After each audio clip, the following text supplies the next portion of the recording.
Olá pessoal, é um prazer nos reencontrar novamente no Laboratório da Imaginação. Hoje nós vamos falar sobre um texto do José Saramago, um escritor português que nasceu em 1922 e faleceu em 2010, com 87 anos de idade. José Saramago, ele nasceu em Ribatejo, também conhecida como Borda d'Água ou Beira do Tejo, uma província do centro de Portugal. O texto que nós vamos falar hoje se chama Intermitências da Morte. É um texto que ele publicou em 2005, quando ele tinha 83 anos de idade. Algumas curiosidades sobre José Saramago.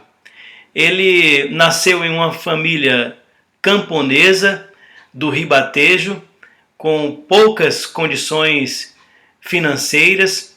Ele não conseguiu fazer o liceu para ingressar na faculdade, na universidade. Ele então formou-se numa escola técnica e teve o seu primeiro emprego como serralheiro mecânico. Uma outra curiosidade do José Saramago é que ele gostava muito de ler e ele frequentava a biblioteca pública à noite e sempre buscava ler e se inteirar de literatura. Uma outra curiosidade do José Saramago é que ele recebeu o Prêmio Nobel de Literatura em 1998. Além dos romances, José Saramago também escreveu crônicas, peças teatrais, contos, poesias, diário e memórias, literatura infantil.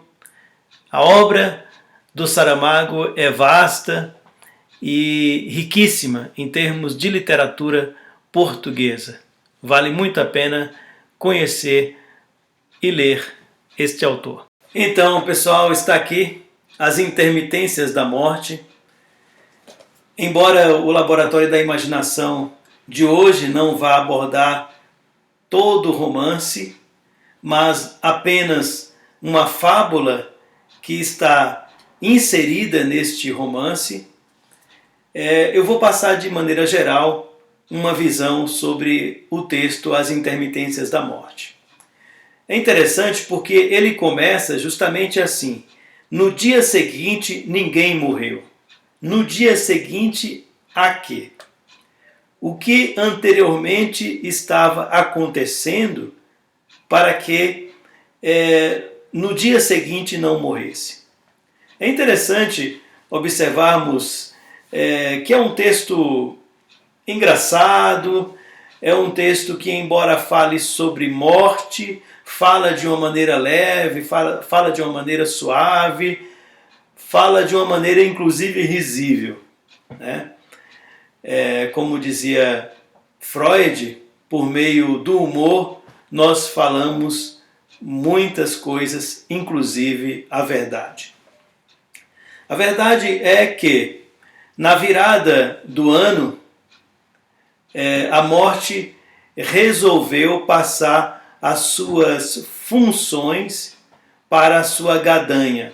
Aquela foice, né, com que os desenhistas eles ilustram a figura da morte.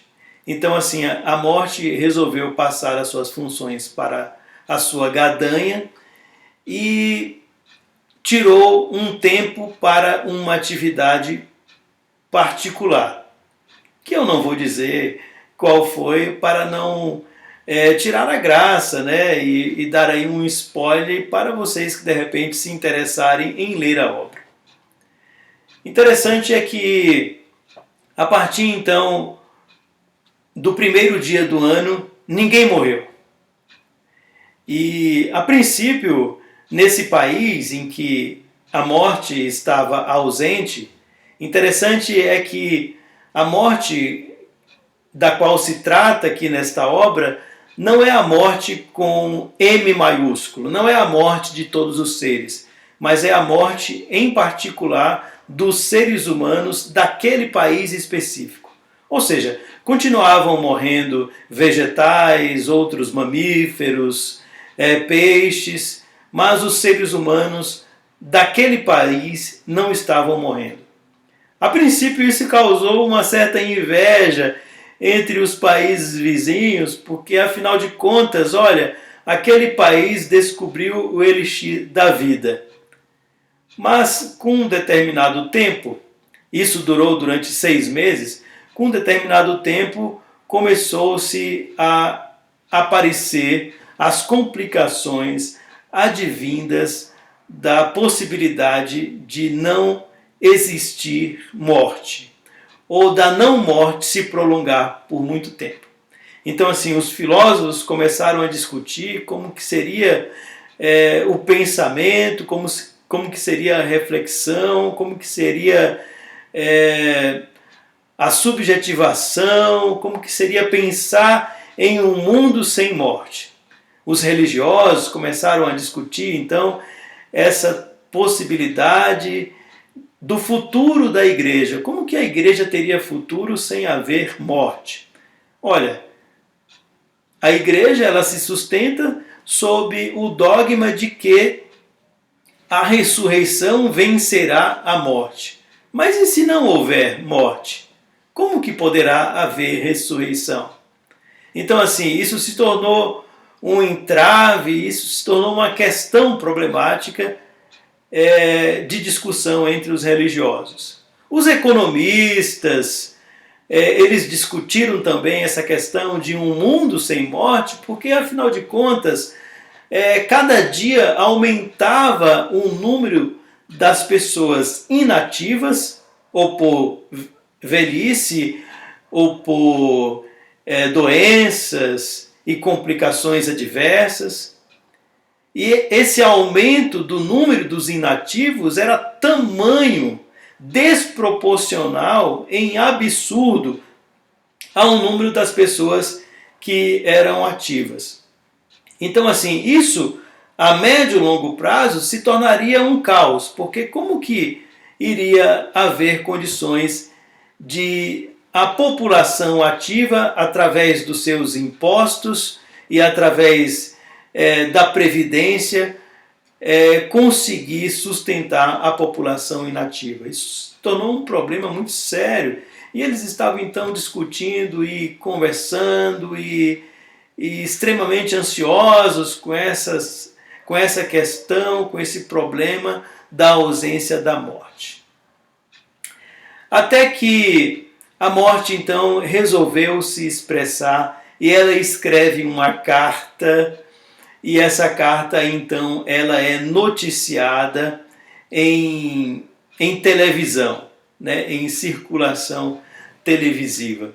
E eu não vou falar também o conteúdo da carta, porque não é o foco do nosso encontro do Laboratório da Imaginação hoje. Mas é uma carta em que expressa, então, algumas direções de como que seria a vida das pessoas a partir daquele momento em que a morte resolveu se expressar. Uma questão interessante que tem a ver então com a fábula que eu vou ler para nós conversarmos um pouco sobre ela hoje, é o que estava sendo feito com as pessoas convalescentes. Imaginem, acidentes automobilísticos, doenças gravíssimas, qualquer comorbidade que viesse a acontecer com alguém, por maior e mais grave que ela fosse, a pessoa não iria morrer. Então, assim, aumentou consideravelmente a quantidade de pessoas nos hospitais. E isso se tornava inviável, né, a médio e longo prazo. Porque, imagina, aumentando cada vez mais o número de pessoas internadas por acidentes e por doenças as mais diversas, mas sem a possibilidade dessas pessoas morrerem, né? E isso começou então a criar um caos, não apenas no sistema de saúde, como também uma crise no mercado funerário, né? E até que alguém descobriu uma façanha, até que alguém descobriu uma forma de burlar esse limite demarcador da morte naquele território. Então algumas pessoas estavam cruzando as fronteiras do país por perceber que no país vizinho as pessoas continuavam morrendo. Então, assim, começou então a haver uma máfia que vendia o serviço de levar as pessoas que estavam em situação extremamente grave, mas que não morria, para atravessar a fronteira, morrerem e aí trouxerem essas pessoas de volta para enterrarem. Então, assim, era um mercado negro, né, que surgiu a partir dessa ausência da morte naquele país. E isso começou a acontecer, né, de uma maneira assim cada vez mais frequente, até que uma família, né, com um idoso muito doente, muito convalescente, e uma criança com problemas sérios de enfermidade, não tinha possibilidade de se curar, eles então atravessaram a fronteira e levaram esse idoso e essa criança para morrerem no país vizinho. Isso causou meio que um problema assim, entre a vizinhança, porque a vizinhança começou a questionar: cadê fulano de tal? Onde é que eles estão? Né? Até que percebeu-se que eles tinham seguido esse caminho que a máfia também estava seguindo. É nesse contexto do que fazer com as pessoas que estão convalescendo, do que fazer com as pessoas que estão em uma situação de dificuldade e de impossibilidade de autonomia. É nesse contexto que José Saramago ele conta então essa fábula chamada de A Tigela de Madeira.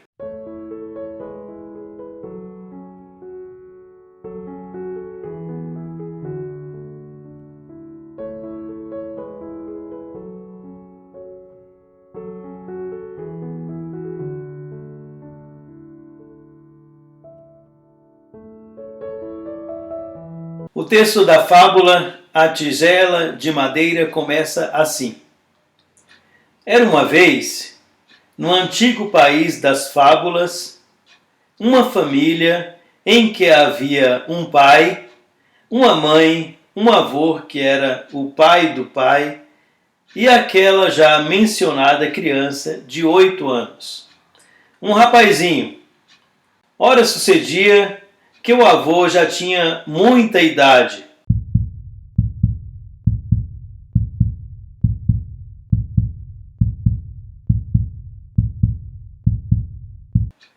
Por isso tremia-lhe as mãos e deixava cair a comida da boca quando estavam à mesa, o que causava grande irritação ao filho e à nora. Sempre a disseram-lhe que tivesse cuidado com o que fazia, mas o pobre velho, por mais que quisesse, não conseguia conter as tremuras. Pior ainda, se lhe ralhavam, e o resultado era estar sempre a sujar a toalha ou a deixar cair comida ao chão. Para já não falar do guardanapo, que lhe atavam ao pescoço e que era preciso mudar-lhe 3 vezes ao dia, ao almoço, ao jantar e à ceia. Estavam as coisas neste pé e sem nenhuma expectativa de melhora, quando o filho resolveu acabar com a desagradável situação. Então, vocês pensaram em qual possível solução este filho e esta nora eles encontraram para este problema com o vovô? Qual solução que vocês imaginam que eles encontraram?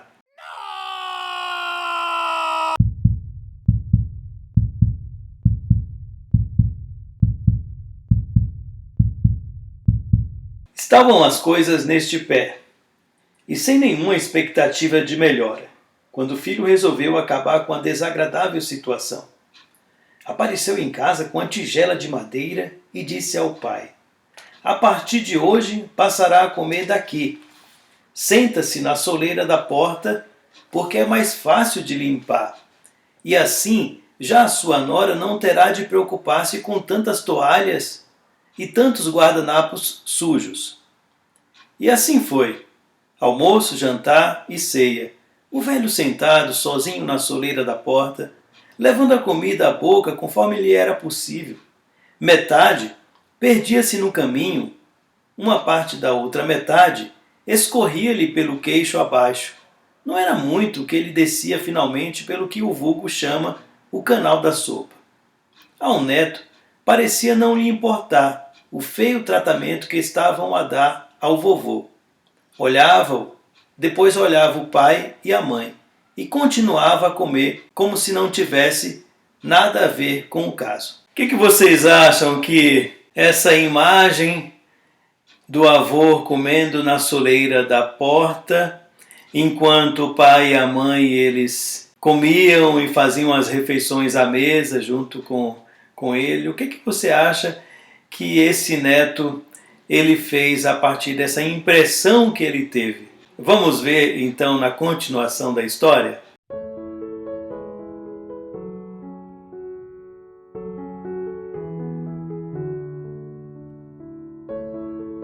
Até que uma tarde, ao regressar do trabalho, o pai viu o filho a trabalhar com uma navalha, um pedaço de madeira, e julgou que, como era normal e corrente nessas épocas remotas, estivesse a construir um brinquedo por suas próprias mãos. No dia seguinte, porém, deu-se conta de que não se tratava de um carrinho. Pelo menos não se via sítio onde se lhe pudesse encaixar umas rodas. Então perguntou: "Que estás a fazer?" O rapaz fingiu que não tinha ouvido e continuou a escavar na madeira com a ponta da navalha. Isto passou-se no tempo em que os pais eram menos assustadiços e não corriam a tirar das mãos dos filhos um instrumento de tanta utilidade para a fabricação de brinquedos. "Não ouviste? Que estás a fazer com este pau?" tornou o pai a perguntar. E o filho, sem levantar a vista da operação, respondeu: "Estou a fazer uma tigela para quando o pai for velho e lhe tremerem as mãos, para quando o mandarem comer na soleira da porta, como fizeram ao vovô." Foram palavras santas. Caíram as escamas dos olhos do pai, viu a verdade e a luz, e no mesmo instante foi pedir perdão ao progenitor. E quando chegou a hora da ceia, por suas próprias mãos o ajudou a sentar-se na cadeira. Por suas próprias mãos lhe levou a colher a boca. Por suas próprias mãos lhe limpou suavemente o queixo. Porque ainda o podia fazer, e o seu querido pai já não. Do que veio a passar-se depois, não há sinal na história. Mas, de ciência muito incerta, sabemos que se é verdade que o trabalho do rapazinho ficou em meio, também é verdade que o pedaço de madeira continua a andar por aí. Ninguém o quis queimar ou deitar fora, quer fosse para que a lição do exemplo não viesse a cair no esquecimento, quer fosse para o caso de que a alguém lhe ocorresse um dia a ideia de terminar a obra. Eventualidade não de todo impossível de produzir-se se tivermos em conta a enorme capacidade de sobrevivência dos ditos lados escuros da natureza. Meus amigos e amigas, finalizando o Laboratório da Imaginação desta semana, eu queria que nós pensássemos hoje sobre a importância desta fábula como um exemplo, como um paradigma, como uma sinalização para não apenas valorizarmos as pessoas idosas, as pessoas que já não têm tanta autonomia quanto eu e você temos, valorizarmos essas pessoas e valorizarmos esse momento que nós temos com elas, como um momento oportuno para realizarmos uma ação em prol da compaixão, da solidariedade, do amor, da empatia, que possamos de fato estar com essas pessoas que são idosas, avô, avó, mãe, pai, os cuidadores que servem e que trabalham exercendo cuidados com pessoas idosas, para que aproveitem esses momentos e deem o melhor de si. Como dizia Fernando Pessoa, que esteja inteiramente nesta tarefa, que possa de fato, neste encontro com a pessoa idosa, vivenciar uma relação significativa. É interessante como esta fábula ela termina deixando aquela tigela por concluir. E o Saramago, então, ele faz um comentário dizendo que, olha, essa tigela fica como um exemplo para esta história, para este acontecimento. Fica como que uma sinalização no tempo de que, embora o lado escuro da natureza humana tenha se expressado, a intervenção de uma criança, a partir da empatia, fez com que aquele rapaz e aquela moça voltassem atrás e considerassem a responsabilidade e, ao mesmo tempo, considerassem o dever de agir com solidariedade e amor para com o seu progenitor. Saramago ele mostra que esta caneca também ela está inacabada, porque a qualquer momento ela pode ser concluída, porque os lados escuros da natureza humana eles podem se expressar em vários contextos, em várias situações.